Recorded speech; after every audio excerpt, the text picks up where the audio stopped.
So yung mga kanter, at welcome back na naman sa another video dito sa channel na to. So another share ko lang sa inyo ito.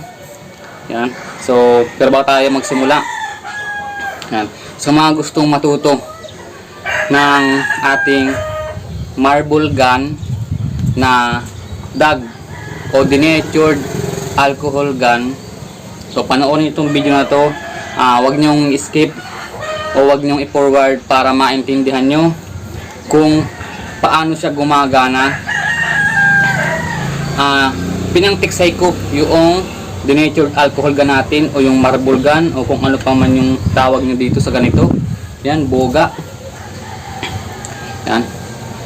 Sa mga hindi naman interesado, so pwede nyo na kayong mag-skip, ano? So ito, para lang ito sa mga gustong matuto, sa mga walang pambili ng airgun. So ito na yung kasagutan ninyo. So share ko lang sa inyo to, ha, kasi nga ang dami nagtatanong, ang dami nagko-comment, ang dami nagchat-chat sa akin about dito. So yan, saan tayo magsisimula? Saan nga ba? So sige, unahin mga natin ito. Yan, ito yung aking unit. So ito yung aking marble gun. So marble gun lang yan, guys. Marble gun. Dito yung nilalagay ng denatured alcohol. Yan. Okay. So ganito yung kwento kung bakit nabuo ko ito. No, sa mga interesado lang, ha, sa mga interesado lang. Kasi nga din, baka sabihin ng iba, ang dami ko daw kwento. So mamaya sabihin ko sa inyo kung bakit marami akong kwento para hindi kayo madisgrasya sa ganito. So ganito yan, ha. Dati kasi dito sa amin, tingin ko mga grade 6 pa lang ako, ang daming tilapia ang narutang dito sa amin. So ako, nangangawi lang ako noon. So hindi sila sumisibad o hindi sila kumakagat sa kawil. Kung babarlin mo ay siguradong marami kang makahuli. So grade 6 pa lang ako, nang alam kung anong year yun, siguro mga 2009 or 2008. Yan, mga ganyang taon. Dito meron kasing nag-i-airgun din, mayroong naniniksay. Pero hindi siya madalas makahuli. Ano? Tapos hindi rin uso dito yung mga airgun. Hindi rin uso dito yung tiksay. So ako, nag-isip ako nung bata pa ako kung paano ako makabuo ng ganitong denatured alcohol gun na pang tiksay. Kasi nga din ito, hindi pa ito nauso nung time na yun. First year ako, nauso yung ganito. Yan, kaisip ko lang, kaisip. Matagal bago nakaisip ako ng ganito. Yan. So pagbalik ko dito na sa Kabanatuan, 2021 yata yun. Ganun. Saka ako nakabuo ng ganito. Yan. So dati kasi wala kasi akong budget pambili ng airgun kasi bata pa nga ako, di ba? So ngayon kaya kong bumili ng airgun na brand new. Pero para sa akin sapat na ito. Tapos yung isang airgun ko. So kung pandayo talaga, yun ang maganda. Kailangan bumili ng brand new na airgun. So gumawa ako ano. So ganito. I-follow nyo lang yung instruction ko, yung mga sasabihin ko sa inyo. Hindi kayo madidisgrasya. So details lang muna ito yung sabihin ko sa inyo. So ito, stainless. Yan. Kung hindi ako nagkamali ay 32 inches yung haba nito ng aking barrel. Yan. So malaki yung butas. 11 mm ang laki ng butas nito. So ayun na, 11 mm. So maluwag dito yung empiholin. Kung meron kayong yung tinatawag na shower curtain, kung hindi ako nagkamali rin na yun ay 9 or 10 mm, pwede yung gawin pantiksay, mas maganda, mas maliit. Yan.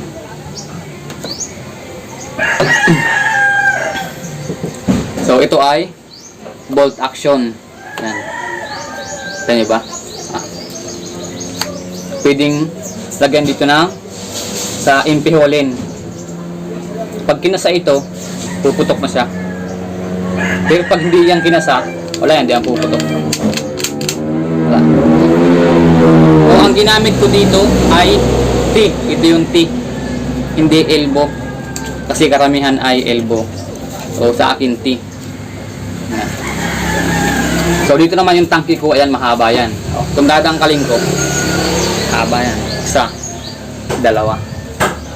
Kung di rin ako kamali, ito ay nasa 17 or 16. Kuha na ako ng metro.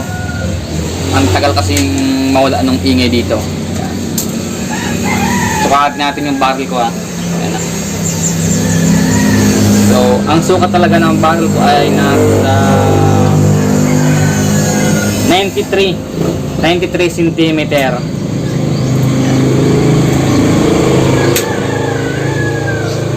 Ayan. So, hanggang dyan, oh. Yan, 93 cm o malapit na siyang ano, halos 3 feet and 1/2. Yan, ganyan kahaba yung barrel ko.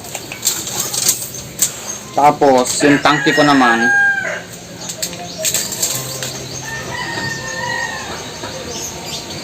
(16 inches). Yan. Yan, mahaba yung barrel ko, saka malakas. Yan, pakita ko sa inyo. 16. Kasi baka sabihin kasi yung iba, mahina lang yung aking marble gun. So, grabe guys, ang lakas nito. 16. 16. Yan o. Ang ganyang kahaba. Diba?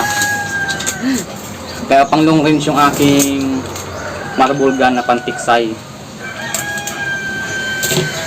So, ngayon naman, kung gagawa kayo ng ganito, ito, share ko din sa inyo. Kasi nga, ang daming gumagawa ng ganito na hindi safety yung kanilang marble gun. Nakita nyo ba yan? Ito, yung itim na yan. So, ito, kahoy yan, kahoy na binilog ko. Ang kapal niya ay nasa 2 inches o 2.5. Tingin ko 2.5, 1 inches and 1/2 inches. Ganyan kakapal yung harang dito sa butas na to. Kahoy yan na binilog ko. Tapos ito pa, lagay nyo ng tornilyo. Yan, isa lang sa akin nilagay ko. Pwede namang 4 yan. Yan, 1, 2, 3, 4. Yan. Para hindi sumabog yung inyong marble gun. So dito naman sa kabila sa takip, ganon din yan. Ito 4 ang tornilyo na yun, oh. Kita nyo ba? 1, 2, 3. So yung 4 na andito, nakatapat, nasa loob. Kaya ganyan ka safety yung aking marble gun. So kasi nga may nag-chat sa akin, sumabog yung kanyang tangke. Ito idol,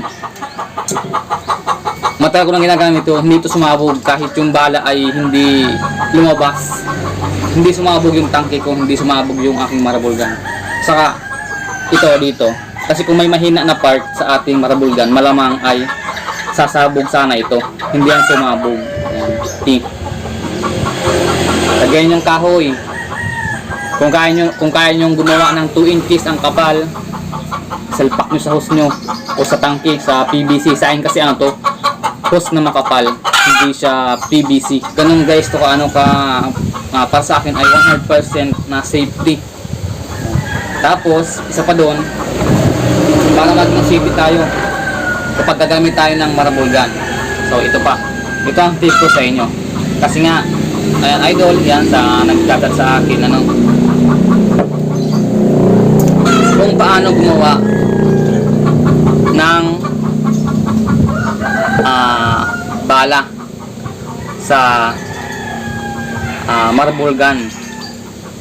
So hindi ko na sa inyo ipapakita kung paano gumawa ng ganito dahil napakadali lang. So sa'yo idol ay 1/2 na PVC yung gamit mo. So bumili ka ng engineering plastic na kulay itim, pwede rin puti, pero mas maganda yung kulay itim.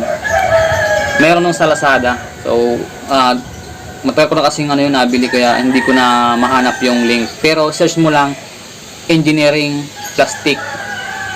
Tapos 1/2 ang taba. Pag hindi naman nagkasya, liyahin mo lang. Ito pa ang isang pinaka-tip para maging accurate. Liyahin mo lang paunti-unti. Yan. Ganyan. Kunwari ito yung liha. Ganyan lang. Habang nililiha mo, papaikutin mo itong engineering plastic para pantay ang pagkaliha. So yun magiging accurate yun. Kasi nga dati ako, try and error. Hindi ko ito na perfect ng isang gawa lang. Ang dami kong ginawang tapon. Yung sa show glue, yung pinakatakip na show glue, ginawa ko yun. Okay naman siya. Ang problema, pag tumama sa matigas, nasisira yung tapon. Kaya ito, yung tip ko sa iyo, 100% engineering plastic, hindi ito masisira. Ngayon, kung gagawa ka naman ito, ito, pakita ko sa inyo na malapitan. Kita mo ba? May butas. Yan. Yung butas na yan, dyan, papasok yung ating braided o yung tansi. Sa akin, braided, to nasa ilang pounds ba to? 20 pounds yata ito. Basta malaki. Malaki yan. Pang pang ilang kilo to? Kahit 15 kilo, kayang-kaya nito. Tapos lampasan yung butas. Ngayon ito, napakadali lang gumawa niyan. Pag may nakita kayong mga nagre-repair ng motor, mga motor shop na may ganitong rayos, humingi kayo. Nahihingi lang naman ito. Kasi ako hiningi ko lang ito. Yan. Kung may grinder kayo, grinderin nyo yan. Diyan, ilalagay nyo yung braided. Diyan nyo itatali. Tapos, nakita nyo mayroong gatla yan. Mayroong gatla yan dyan, no? Lagay ng braided. May gatla yan. Ngayon, pag sinuot natin yan dito sa tapon ang tawag ko dito. Ayun, no? Pag sinuot nyo yan, so hindi siya matigas, hindi siya malambot. Ayan. Napaka-smooth lang niya. Para pag tumama sa isda, ito yung isda, tilapia, ayan, dalag. Ayan. May iwan yan. See? Ayan. Dati tansi ang gamit ko, madalas na putulan ako. So hindi siya susunog, naiipit siya ng barrel at ng tapon. Ayan. Tapos naman, dito naman sa tapon, ayan, mayroon pa siyang gatla. Yung gatla na yan, diyan naman natin igagay yung braided. Ayan. Dapat yung braided ay medyo nakabaon dun sa engineering plastic o dun sa gatla, sa guide. Alam nyo kung bakit? Para pag nilagay natin yan dito sa loob ng barrel, subong na subong siya, o may tawag pa sila dun, basta pit na pit yung yung tapon. Yan. Kasi pag nakalabas yung ating braided, magagasgas, may ipit. Pag lumabas yung bala, putol. Hindi ko lang mga sure, mga 3 or 4, 5 shots, putol ang braided. Subok ko na yan. So ito pa, paano maglagay ng bala ng pantiksay dito sa aking maratugan. So okay, salpa ka muna. Ito yung ating ito yung karete, tinatawag nila. Pasensya na guys sa manok dahil maingay ang manok. Grabe kasang ingay. Buti na lang meron tayong mic. Sana hindi rinig yung mga manok. Ingay na yan. Ay. Okay. So ganito ganito ang tip ko sa inyo para safety kayo sa inyong marble gun. Para safety kayo, huwag niyo munang lalagyan ng denatured. Kapag meron kayong ganito, pasingawan. Kasi pag walang pasingawan, nakalagay na yung bala, pwedeng hindi pumutok, pwedeng pumutok. So, delikado yun. So, sa akin kasi, ang ginagawa ko, binabalahan ko muna siya. Kasi meron naman siyang labasan dito ng exhaust, ganyan. So, ganito. Pag nagbabala.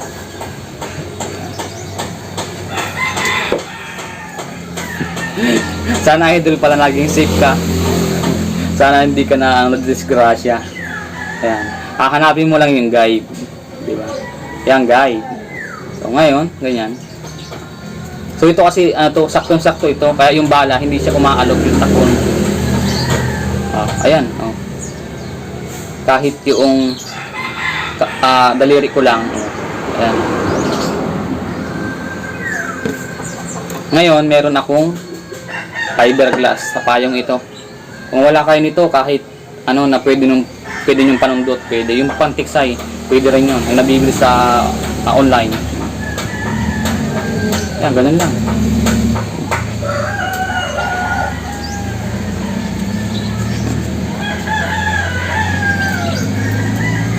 See? Ayun na. Ready to fire na tayo, diba? Pwede na mag-spray. So ito pa. Ito yung tinanong niya sa akin. So idol pakinggan mo to. Kasi ang tanong niya sa akin ay ganito, bakit daw siya napuputulan ng braided? Hindi ko alam kung braided yung gamit niya. Para kasing parang hindi siya braided talaga ang gamit niya. So idol, bili ka ng braided kung hindi braided yan, bili ka ng braided na pang, sabihin natin mga pang 20 kilo. Hindi ko alam kung 18 pounds yun. So basta ganun, bili ka ng braided. Basta sundin mo lang itong sabihin ko sa iyo para hindi ka madisgrasya. Ang tanong din niya ay about do sa tapon nga. Bakit ito siya napuputulan? Sabi ko sa kanya ay naiipit yun ng barrel sa kanang tapon o kaya naman susunog kasi ganito. Ito yung tiko, idol. So malamang yung sa iyo ay elbow. Sabi ko sa iyo ay isang dangkal ang layo mula doon sa elbow. So isang dangkal. Yan. Kung maiksi yung barrel mo, kahit mga kalahating dangkal pwede. Hanggang dito lang. So, ibig sabihin, malamang ay hanggang dito lang yung aking bala. Pero dahil ito, hindi ko alam kung anong haba nito, malamang hindi hanggang dito.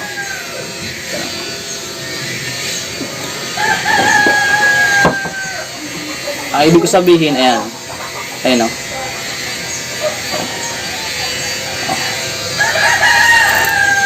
So yung isang dangkal ko na andito. Isang dangkal. Tapos ayan.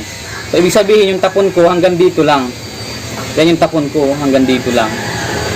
So grabe idol. Dalawang dangkal ang ang layo. Dito sa aking sa aking elbow. Yan. Kaya hindi yan masusunog, saka hindi yan maiipit. So yung sa iyo ay sabi mo isang dangkal tapos sumabog. So, isang dangkal. Yan, dyan. So ito idol, malamang kaya sumabog yung tangke mo kasi nga hindi nakatornilyo yung yan, pilig dyan o kaya dito naman sa takip. Hindi nakatornilyo, kaya naman sobrang higpit nung tapon. Yan, sobrang higpit nun. Kaya ganun. So hindi lumabas yung bala, kaya sumabog yung tangke mo. So yun ang problema nun. Tapos ang tanong niya pa kung hindi raw mahuhulog. Kasi ang alam ko, ang kadalasan ng barrel ng ganitong marble gun or dag ay maiksi lang. Sabihin natin mga 24 or 21. inches ang haba. So kung meron kang 24 inches, basta mag-allowance ka sa elbow ng 4 inches. 4 inches. Yan, para hindi masunog. Kasi nga, ang ating denatured alcohol gun ay apoy ang lumalabas niyan dito. Subukan niyang paputukin sa gabi, apoy ang lalabas. Kaya kung sasagad mo dito sa mismong elbow mo, sunog talaga yan. Mga 4 or 5 shots. Putol yan. Tapos yung pa, ang tanong niya ay hindi ba mahuhulog?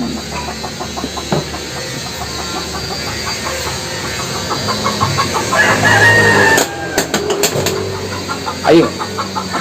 Hindi nga nahulog. Hindi nahulog yung ating yung ating tapon. Kahit nakabalinsok dyan. Kasi nga ito, saktuhan lang ito. So nahulog lang kasi dahil yung karete maluwag. Yung ating pununan maluwag doon sa karete.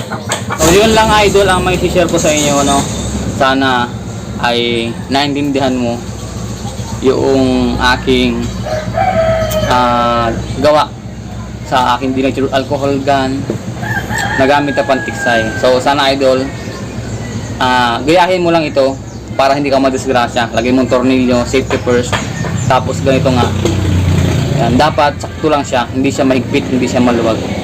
Yun lang yung share ko sa iyo, idol. Sana panoorin mo to ng isang buo. Sana na ay nakarating ka dito hanggang dulo, hindi mo pinorward itong video na to, hindi mo escape para matuto ka. Kasi ito, share ko na lang sa inyo. So ito lang may share ko sa inyo. Kasi pag ginawa ko itong tapon, matagal talaga. Pag yung isa-isa tayong isa-isa kong gagawin ito, matagal itong gawin. Alawakan mo lang yung yung pag-iisip mo. Imahinasyon lang talaga, kasi ako ginamit ko talaga dito, imahinasyon. So wala akong pinagayahan ito. Talagang sarili sikap. Sakit-sakit yung ulo ko dito kaisip ng ganito. So try and error. Kung panoorin mo yung mga video kong mga luma, yung mga noon pa na nakitiksay ako, talagang napuputuhan talaga ako ng ganito. So yung sa iyo, try and error lang din yan, diba? At least nasubukan mo na hindi yung gumana yung gawa mo. Isa nga pala, ito nga pala ay walang lock. Hindi yan UUP. Hindi mayuyup yan, stainless yan. Kahit hindi mo nalagyan ng lock, kasi hindi naman mahuhulog yan kung sakto lang yung tapon, diba? Kahit i-bruise mo yung gano'n, hindi yan mahuhulog. Kasi nga kahit paano sasabit yan ng konti doon sa loob ng barrel. No? O sana naintindihan mo yung tinuro ko sa video na to. At isa pa dyan ay mag-unbox nga din pala tayo, kasi nga nakalimutan ko itong i-unbox. Meron tayong parcel na naman through online. Sana may mga viewers akong nakarating hanggang sa dulo. Maraming salamat sa panonood talaga. So dumadami yung views ko about sa mga ganito, sa airgun, saka sa barrel gun. So sana suportahan nyo rin yung mga video ko about sa motor. Saka pala, galing din pala ako dun sa isang spot natin. Nag-survey ako. Halos pawis na ako. Karating ko nga lang din. Tapos nag-video agad ako. Alas 2. May mga lumutang na tilapia. Hindi siya lutang na lutang. Hindi din nakalugog. Yung nga lang nasa gitna. Pag ito ang dinala ko, kayang-kaya ito. Kasi meron tayong service. Ito, pwede natin isako. Yung airgun kasi mahina yun. Kaya hindi yun makakaut sa gitna. Ito kasi malakas ito. Oh. Okay. Yan o. Malaki pala nito. Ang guys, oh. Ocean Pack dry bag 10 liters.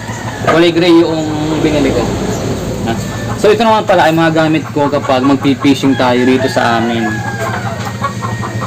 Hindi pala, magpi-fishing sa dagat. Ayan. Pero try natin, di ba? Baka pwede na itong magamit dito kapag magtitiksay tayo, di ba? lagayan ng mga gamit.